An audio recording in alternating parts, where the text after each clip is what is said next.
ज्येष्ठ पूर्णिमा व्रत कथा 2025। व्रत का महत्व। हिंदू पंचांग के अनुसार ज्येष्ठ मास की पूर्णिमा को यह व्रत रखा जाता है। इसे वट पूर्णिमा, सत्यवान सावित्री व्रत और गंगा दशहरा के आसपास आने वाली तिथि भी कहा जाता है।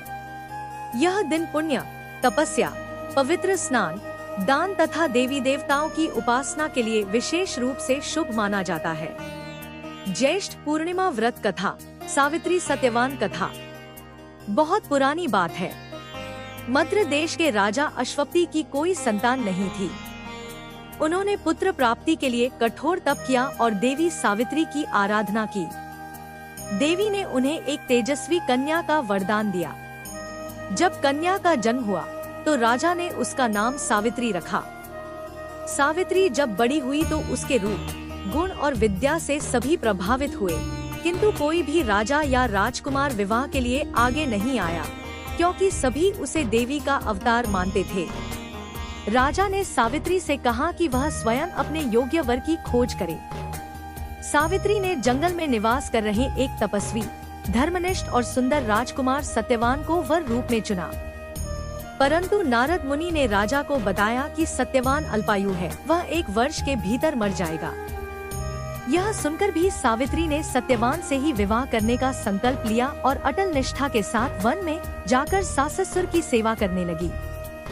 जब उस नियत दिन सत्यवान पेड़ काटने के लिए जंगल गया तो सावित्री भी साथ गई। दोपहर में सत्यवान को सिर दर्द हुआ और वह सावित्री की गोद में सो गया।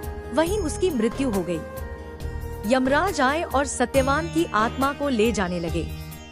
सावित्री उनके पीछे पीछे चल पड़ी और यमराज से धर्म, सत्य और स्त्री धर्म पर वाद विवाद करने लगी। सावित्री की वाणी और भक्ति से प्रसन्न होकर यमराज ने उसे 3 वर मांगने को कहा। 1, उसके ससुर को आंखों की रोशनी और राज्य वापसी। 2, उसके माता पिता को संतान सुख। 3 और तीसरे वर में उसने सत्यवान के साथ 100 पुत्रों की मां बनने का वरदान मांग लिया।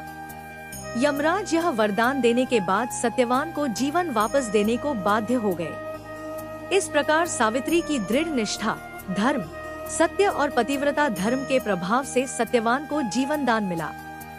व्रत विधि संक्षिप्त। 1, स्त्रियां इस दिन वट, बड़ वृक्ष के नीचे व्रत करती हैं।